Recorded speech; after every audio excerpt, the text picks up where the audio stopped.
মেহেদি হাসান কেমন আছেন? ভালো আছে ভাই, আসসালামু আলাইকুম। ওয়ালাইকুম আসসালাম। আপনাদের বুঝি না, মাঝে মাঝে খোঁজ থাকে আবার থাকে না। আসি ভাই, আসি মোটামুটি ক্লাস করি হঠাৎ মাঝে মাঝে মাঝে মিস্টেক হয়ে যায় তো। ও, এই পড়াশোনার প্রতি আসছি মোটামুটি, পড়াশোনার প্রতি আসছি যে পড়তেছি মোটামুটি, সমস্যা নাই। যাক মাশাল্লাহ। এক্সাম অন্য কোথাও ক্লাস করেন? এক্সামও দিস। না, অন্য জায়গায় ক্লাস টাস করি না আমি, এখানে শুধু গান থাকি। আর আমি বাসায় পড়ার চেষ্টা করি সবসময়। ও আচ্ছা আচ্ছা।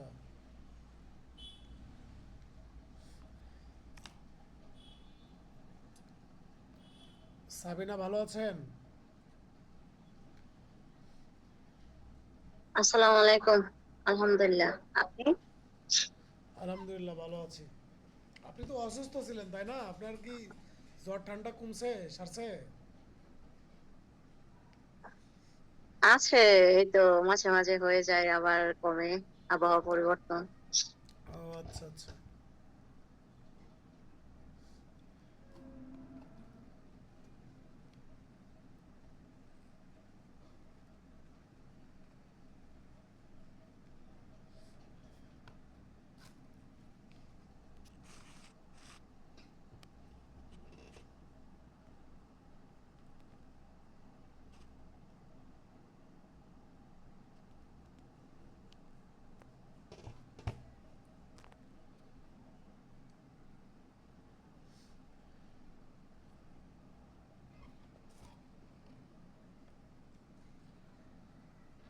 মুশফিক ভাই কেমন আছেন?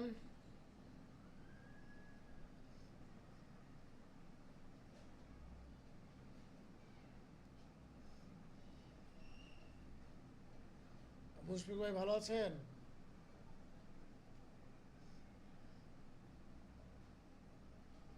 ভালো, তুমি কেমন আছেন? আলহামদুলিল্লাহ ভালো আছি ভাই।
মেহেদি ভাইকে আপনি এসএমএস করলেন গ্রুপে? হ্যাঁ ভাই। আচ্ছা নাম্বার দিয়েছি, হোয়াটসঅ্যাপে নাম্বার দিয়েছি। ঘুম টুম করি, ঘুম ভালো না মোটামুটি।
হাসান আলী ভাই ভালো আছেন?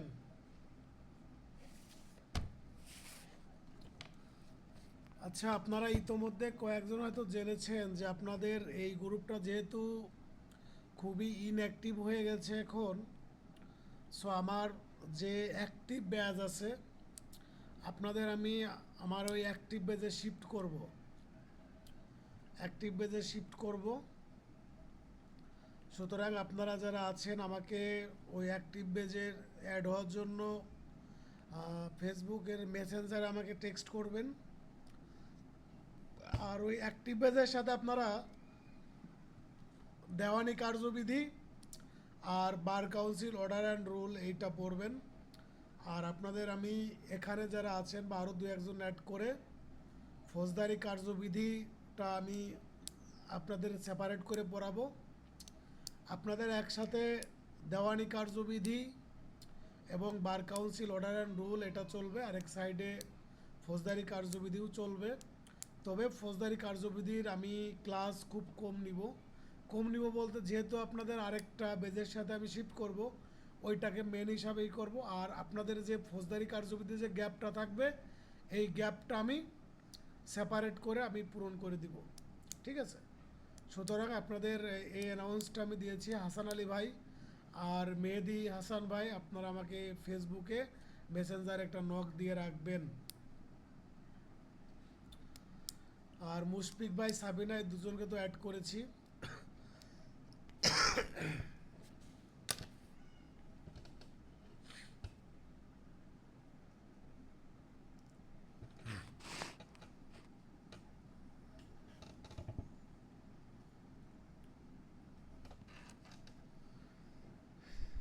আচ্ছা, তাইলে কি ক্লাস শুরু করবো এখনই এভাবেই?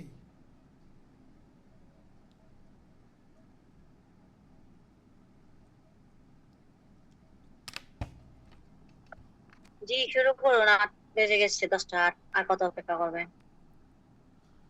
হ্যাঁ, যেহেতু সময়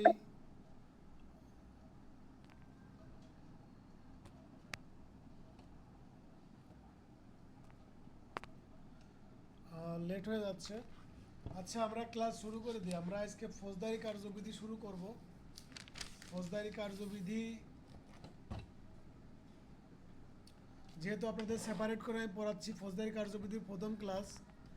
আর ওই নতুন আরেক যে বেজে আপনাদের অ্যাড করব ওই বেজে ফৌজদারি কার্যবিধি আর 2টা ক্লাস হলে তো শেষ হয়ে যাবে। তারপরে যখন নতুন আইন আমি বার কাউন্সিল অর্ডার অ্যান্ড রুল অথবা দেওয়ানি কার্যবিধি যেটাই ধরি না কেন, তখন থেকে আপনারা ওই গ্রুপে কন্টিনিউয়াসলি বা নিয়মিতভাবে ক্লাসে যুক্ত হবেন। হাসান আলী ভাই, আপনি আশা করি শুনতেছেন, আপনি আমাকে ফেসবুকে একটা নক দিবেন। আর মেহেদি হাসান ভাই, আপনি আমাকে নক দিন। ওই অ্যাক্টিভ গ্রুপ, ওরা খুবই অ্যাক্টিভ এবং ওরা আসলে ক্লাসও করে নিয়মিত এবং খুবই অ্যাক্টিভ। সো আপনারা যদি অ্যাক্টিভ না থাকেন বা কম্পিটিশন যদি না হয় তাহলে আমার মনে হয় যে আপনাদের সেটা আপনাদের জন্য সুখকর হবে না। সো আপনাদের অধিক মঙ্গলের জন্য, মানে ওয়েলফেয়ারের জন্য আমরা চাচ্ছি যে আপনারা ওইটাতে শিফট হন, এটা আপনাদের জন্য বেটার হবে। আচ্ছা, আমি ফৌজদারি কার্যবিধি শুরু থেকে শুরু করি। ফৌজদারি কার্যবিধি প্রথম পাস করা হয় হলো হচ্ছে আপনার, আচ্ছা এটার আগে আমি কিছু আলোচনা করি। দেখেন, ক্রিমিনাল মামলা যদি কোনো ব্যক্তি ক্রিমিনাল অফেন্স করে থাকে তাহলে তার বিচার প্রক্রিয়া, তদন্ত, মামলা দায়ের, অনুসন্ধান, সাক্ষ্য গ্রহণ এবং অন্যান্য সকল পদ্ধতি আপনার এই ফৌজদারি কার্যবিধির অধীন বা ফৌজদারি কার্যবিধিতে নিয়ম যে বিধান আছে সেই বিধান অনুযায়ী আপনার কি করতে হবে, পরিচালনা করতে হবে। এখন কথা হচ্ছে, যদি কোনো ব্যক্তি এরকমের কোনো অপরাধ করে যেটা স্পেশাল ল এর অধীন, মানে বিশেষ আইনের অধীন, যেমন ধরেন নারী ও শিশু নির্যাতন দমন আইন, স্পেশাল পাওয়ার অ্যাক্ট, শিশু আইন, যৌতুক নিরোধ আইন, এই কোনো আইনে যদি আপনার ওই অপরাধের বিচারের পদ্ধতি থাকে তাহলে ওই সেই স্পেশাল পাওয়ার অ্যাক্ট অনুসরণ করতে হবে। আর যদি কোনো এই বিশেষ আইনে যদি বিচার পদ্ধতি, তদন্ত, অন্যান্য বিষয় যদি না থাকে তাহলে ফৌজদারি কার্যবিধি অনুসরণ করতে হয়। এখন দেখেন, ফৌজদারি কার্যবিধি প্রথম পাশ করা হয় 1861 সালে এবং সংস্কার করা হয় 1872 সালে এবং 1882 সালে। এই ফৌজদারি কার্যবিধির সর্বশেষ সংস্কার করা হয়, তারপর আরেকটা সংস্কার ছিল, সেটা হচ্ছে 1898 সালে। তারপরে সর্বশেষ সংস্কার করা হয় 2025 সালে। এই যে আমরা 2025 সালে আছি, এই 2025 সালে সর্বশেষ সংস্করণ করা হয় বা সংস্কার করা হয়। এবং এই ফৌজদারি কার্যবিধিতে মোট আপনার 11টা অধ্যায় আছে বা ভাগ আছে।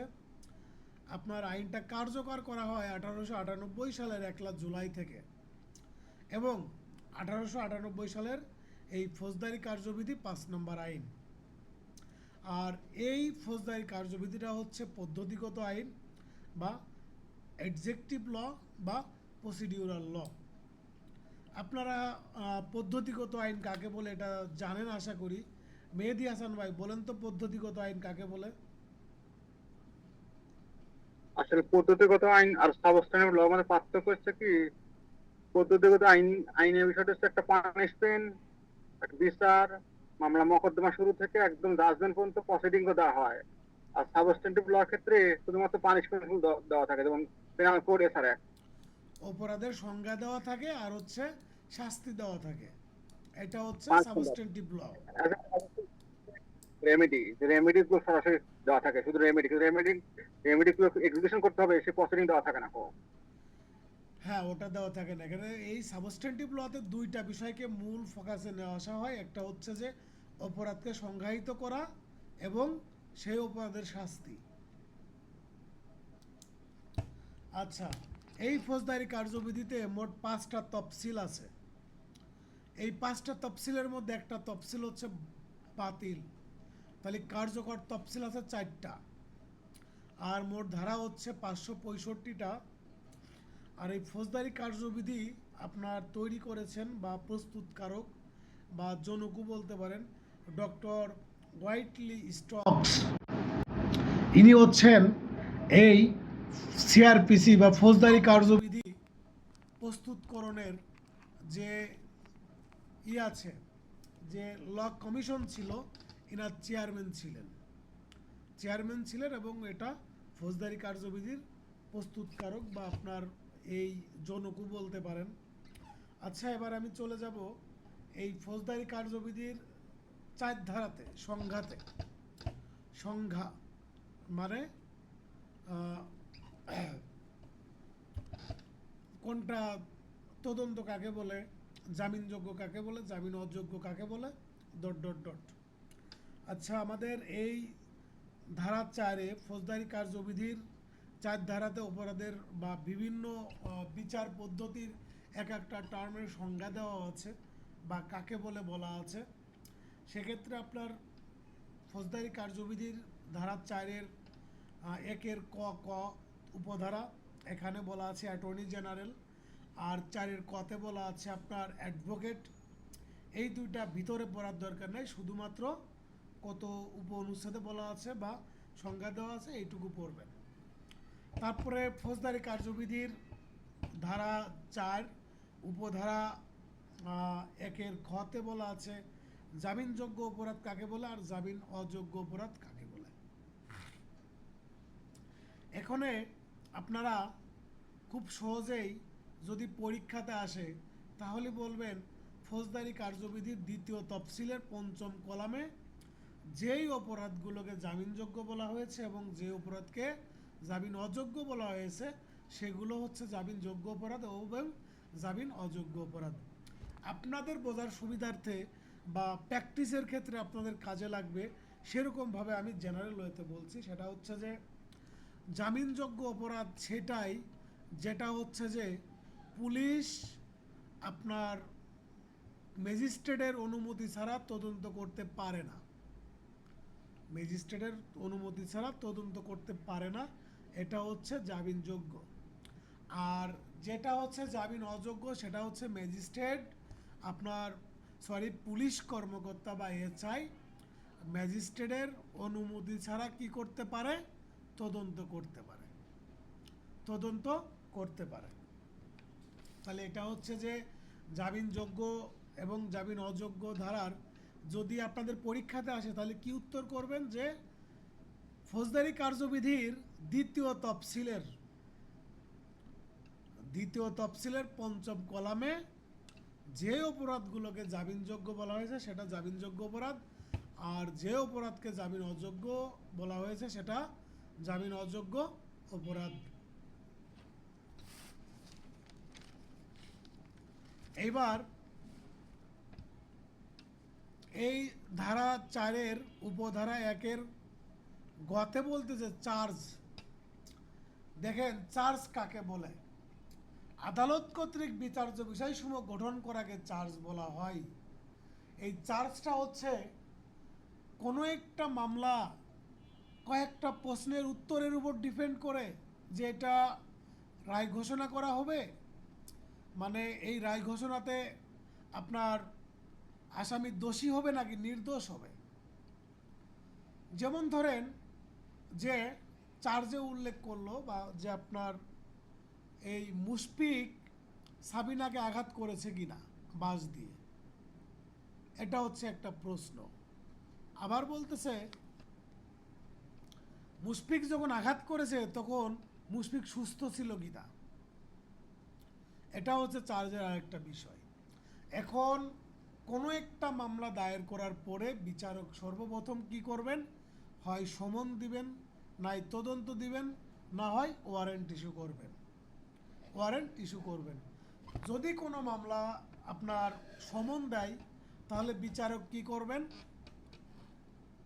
এই বিবাদী যখন আপনার কোর্টে হাজির হয়ে তাদের জবাব দাখিল করবে, তাদের বক্তব্য পেশ করবেন। বক্তব্য পেশ করার পরে বিচারক যদি মনে করেন যে মামলাটা সাক্ষ্য প্রমাণ গ্রহণ করা প্রয়োজন বা মামলার প্রাথমিক বা প্রিমিয়া ফেসি কেস আছে, সেক্ষেত্রে মামলাটা আমলে গ্রহণ করবেন এবং মামলার চার্জ গঠন করবেন। চার্জ গঠন করার পরে মামলার মূল বিচারিক কার্যক্রম শুরু হয়ে যাবে। মামলার মূল বিচারিক কার্যক্রম শুরু হয় চার্জ গঠনের পরে। যখন চার্জ গঠন হচ্ছে তার পরের স্টেজ হচ্ছে সাক্ষী স্টেজ। এই সাক্ষী স্টেজে আপনার সাক্ষ্য গ্রহণ করবেন, বিরোধী পক্ষ জেরা করবেন, তারপরে গিয়ে একটা মামলা কি করবেন? চূড়ান্তভাবে আর্গুমেন্টের পরে জাজমেন্ট ঘোষণা করবেন। এই সাক্ষ্যের উপর ভিত্তি করে কি করবেন? চূড়ান্তভাবে রায় প্রদান করবেন। তাহলে চার্জ কাকে বলে? চার্জটা হচ্ছে আদালত কর্তৃক বিচার্য বিষয়সমূহ গঠন করাকে চার্জ বলা হয়।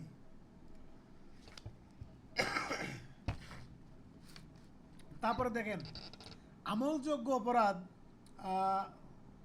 ধারা 4-এর চতে বলতেছে আমলযোগ্য অপরাধ আর আমল অযোগ্য অপরাধ কাকে বলে। দেখেন যে সকল অপরাধ বা মামলায় পুলিশ বিনা পরোয়ানায় গ্রেপ্তার করতে পারে তাকে আমলযোগ্য অপরাধ বলে, আর যে সকল মামলায় পুলিশ বিনা পরোয়ানায় গ্রেপ্তার করতে পারবে না সেটা হচ্ছে কি? আমল অযোগ্য। দেখেন আমি কিন্তু বলেছি যে তদন্তের ক্ষেত্রে ম্যাজিস্ট্রেটের অনুমতি যখন প্রয়োজন সেটা হচ্ছে কি? জামিন যোগ্য। আর যখন ম্যাজিস্ট্রেটের আপনার অনুমতির প্রয়োজন পড়ে না সেটা হচ্ছে জামিন অযোগ্য। একদম সেম পদ্ধতিতেই যে অপরাধটা পুলিশ যে অপরাধের জন্য কোনো আসামিকে গ্রেপ্তার করতে পারে ম্যাজিস্ট্রেটের অনুমতি ছাড়া পুলিশ যখন গ্রেপ্তার করতে পারবে সেটা হচ্ছে যে আমলযোগ্য অপরাধ। আর ম্যাজিস্ট্রেটের অনুমতি ছাড়া যখন গ্রেপ্তার করতে পারবে না সেটা হচ্ছে আমল অযোগ্য অপরাধ। তাহলে জামিনযোগ্য আমলযোগ্য এই দুইটা কিন্তু আপনার একদম সেম ক্যাটাগরি এবং পুলিশের গ্রেপ্তার করা অথবা তদন্ত করা, এই দুইটা বিষয়ের উপর কি নির্ভর করতেছে, এই দুইটা বিষয়ের উপর নির্ভর করতেছে। ঠিক আছে?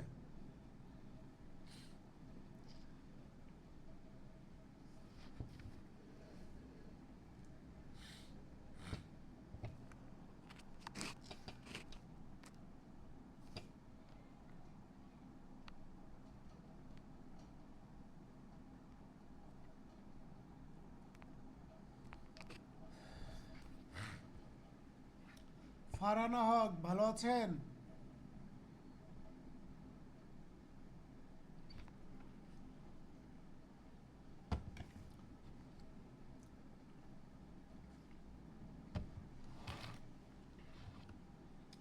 আচ্ছা মুশফিক ভাই আমাকে বলেন তো আমলযোগ্য অপরাধ কাকে বলে? মুশফিক ভাই আমাকে একটু বলেন যে আমলযোগ্য অপরাধ কাকে বলে? আমার যোগ্য অপরাধ হচ্ছে ভাইয়া, মানে পুলিশ মানে বিনা পরোয়ানায় মানে ম্যাজিস্ট্রেটের অনুমতি নেওয়া, যেটা গ্রেপ্তার করবে সেটাই আমার যোগ্য অপরাধ। আমলযোগ্যতে ম্যাজিস্ট্রেটের অনুমতি দরকার নাই। আমল করা মানে কি, যখন পুলিশ আমলে নিতে পারে, অটোমেটিক আমলে নিতে পারে, ও আচ্ছা, জি ভাইয়া। ঠিক আছে, তখন ম্যাজিস্ট্রেটের অনুমতি জি প্রয়োজন ভাইয়া। নয়। আর যখন আমল অযোগ্য হবে, যখন আমল অযোগ্য হবে তখন ম্যাজিস্ট্রেটের অনুমতি প্রয়োজন। সাবিনা আচ্ছা, বলেন। মানে আমার যোগ্যতে ম্যাজিস্ট্রেটের অনুমতি লাগবে না। হ্যাঁ, গ্রেপ্তার করতে, পুলিশ গ্রেপ্তার করতে ম্যাজিস্ট্রেটের অনুমতি লাগবে না। ঠিক আছে? যেমন ধরেন আমি একটা উদাহরণ দিই, যেমন ধরেন কোনো ব্যক্তি যদি আপনার মার্ডার করতে চায় বা কোনো ব্যক্তি ধরেন ডাকাতি করতে গেছে, তো সেই ক্ষেত্রে, এই ক্ষেত্রে কি ম্যাজিস্ট্রেটের অনুমতি নেওয়ার প্রয়োজন আছে পুলিশের? পুলিশের প্রয়োজন নাই। এই সময় পুলিশ ম্যাজিস্ট্রেটের অনুমতি ছাড়াই কি করতে পারবে? গ্রেপ্তার করতে পারবে। আবার ধরেন যৌতুকের মামলা, যৌতুকের মামলাতে তো আপনার ওই আমলযোগ্য না বা সেরকমের কোনো ভাইটাল কোনো অফেন্স ক্রিয়েট হচ্ছে না তাৎক্ষণিক, সেক্ষেত্রে কিন্তু পুলিশ কি করতে পারবে না? ম্যাজিস্ট্রেটের অনুমতি ছাড়া আপনার কি করতে পারবে না? গ্রেপ্তার করতে পারবে না। এক্ষেত্রে ম্যাজিস্ট্রেট ওয়ারেন্ট ইস্যু করবে, তারপরে গিয়ে কি করবে? গ্রেপ্তার করবে পুলিশ। হ্যাঁ, তারপরে চলে যাব আমি বর্গের জতে বা নালিশ। ফৌজদারি মামলা কয়ভাবে দায়ের করা যায় কেউ বলতে পারবেন? ক্রিমিনাল অফেন্সের মামলা কয়ভাবে দায়ের করা যায়? মেহেদী হাসান ভাই বলেন তো। ফৌজদারি মামলার মধ্যে দুই ভাবে দায়ের করা যায়, একটা হচ্ছে এফআইআর মাধ্যমে, যেটাকে এজাহার বলা হয়, একটা সিআর কেস। কোন ভাবে? একটা হচ্ছে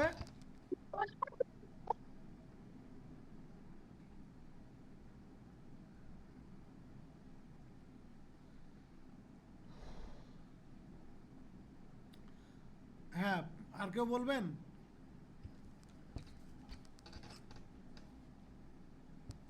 ভাইয়া দুই ভাবে, হ্যাঁ, কি কিভাবে? সিআর কেস এবং জিআর কেসের মাধ্যমে। ঠিক আছে। আচ্ছা দেখেন, যখন আপনি থানাতে মামলা দায়ের করবেন, তখন আপনি থানাতে মামলা দায়ের করবেন, থানাতে কোন মামলাগুলো দায়ের করবেন? যেগুলো হচ্ছে আমলযোগ্য। আমল অযোগ্য মামলা আপনি থানাতে আপনার নিবে না, নিলে পারেও সেটা ম্যাজিস্ট্রেটের কাছে পাঠিয়ে দিবে, ম্যাজিস্ট্রেটের কাছে পাঠিয়ে দিবে। যেগুলো আমলযোগ্য অপরাধ, সেই মামলাগুলো আপনি কি করতে পারবেন? থানাতে দায়ের করতে পারবেন। আপনারা একটা জিনিস সবসময় মনে রাখবেন, যেগুলো আমলযোগ্য অপরাধ সেক্ষেত্রে পুলিশ কি করতে পারে? ম্যাজিস্ট্রেটের অনুমতি ছাড়া তদন্ত করতে পারে, ম্যাজিস্ট্রেটের অনুমতি ছাড়া গ্রেপ্তার করতে পারে, ম্যাজিস্ট্রেটের অনুমতি ছাড়া মামলা গ্রহণ করতে পারে। যেগুলো আমলযোগ্য, যেগুলো আমলযোগ্য সেগুলো থানার যে পুলিশ আছে, ভারপ্রাপ্ত কর্মকর্তা, তারা ম্যাজিস্ট্রেটের অনুমতি ছাড়া তদন্ত করতে পারবেন, মামলা আমলে গ্রহণ করতে পারবেন। তারপরে আপনার কি করতে পারবেন, গ্রেপ্তার করতে পারবেন। এই 3টা কাজ যদি আমলযোগ্য হয় তাহলে পুলিশ করতে পারবেন। আরেকভাবে মামলা দায়ের করা যায়, সেটা হচ্ছে কোর্টে এসে ম্যাজিস্ট্রেটের নিকট। ম্যাজিস্ট্রেটের নিকট, এই যখন ম্যাজিস্ট্রেটের কাছে আপনি সরাসরি যে মামলা দায়ের করবেন সেটাকে বলা হবে নালিশি মামলা। নালিশি মামলা বা কমপ্লেন্ট রেজিস্টার্ড সিআর কেস। আরেকটা হচ্ছে যেটা থানাতে দায়ের করবেন সেটাকে বলা হচ্ছে এফআইআর কেস, সেটাকে বলা হয় জিআর কেস। ঠিক আছে, এফআইআর কেস, জিআর কেস বলা হয়। তাহলে অভিযোগ বা নালিশ কাকে বলে? আপনার এই ফৌজদারি কার্যবিধির ধারা 4-এর উপধারা 1-এ বলা আছে, 4-এর উপধারা 1-এর বর্গের যতে বলা হচ্ছে নালিশ। যখন কোনো মামলা আমলযোগ্য হোক আর আমল অযোগ্য হোক, আপনারা একটা জিনিস মনে রাখবেন যে থানাতে শুধুমাত্র আমলযোগ্য অপরাধের মামলা এফআইআর ভুক্ত করতে পারে, কিন্তু ম্যাজিস্ট্রেট আমলযোগ্য এবং আমল অযোগ্য ম্যাজিস্ট্রেটের নিকট উভয় মামলায় কি করা যায়, সিআর হিসাবে দায়ের করা যায় এবং ম্যাজিস্ট্রেট উভয় মামলায় নিতে পারেন। এক্ষেত্রে যদি কোনো মামলা আমলযোগ্য হয় সেক্ষেত্রে ম্যাজিস্ট্রেট কি করবেন, মামলাটা এফআইআর ভুক্ত করার জন্য থানাকে নির্দেশ প্রদান করতে পারবেন। ঠিক আছে, তাহলে ম্যাজিস্ট্রেট আদালতের নিকট কোনো সংঘটিত অপরাধের বিচারের প্রার্থনা করে মৌখিক বা লিখিত যে আবেদন দায়ের করেন তাকে কমপ্লেন্ট বা অভিযোগ দায়ের বলা হয়। তাহলে এটা হচ্ছে কি সিআর কেস। আচ্ছা, এবার আমি চলে যাব ফৌজদারি কার্যবিধির ধারা 4 এবং উপধারা 1-এর ট। এখানে বলতেছে অনুসন্ধান কাকে বলে। আচ্ছা, আমি এই সেশনটা এখন শেষ করতেছি, শেষ করে আমি পরবর্তী সেশনে আপনাদের অনুসন্ধান থেকে আমি পরবর্তী সেশনে শুরু করব। আমি লিংক দিব, লিংক দিলে আপনারা খুব দ্রুত চলে আসবেন। ঠিক আছে, লিংক দেওয়ার সাথে সাথেই দ্রুত চলে আসবেন, যারা আছেন সবাই আসবেন। মানে আমি আবার ক্লাস শুরু করব, আমি আবার লিংক দিব। ঠিক আছে, আপনারা আবার দ্রুত আসবেন। ঠিক আছে, লিংক দিচ্ছি আমি।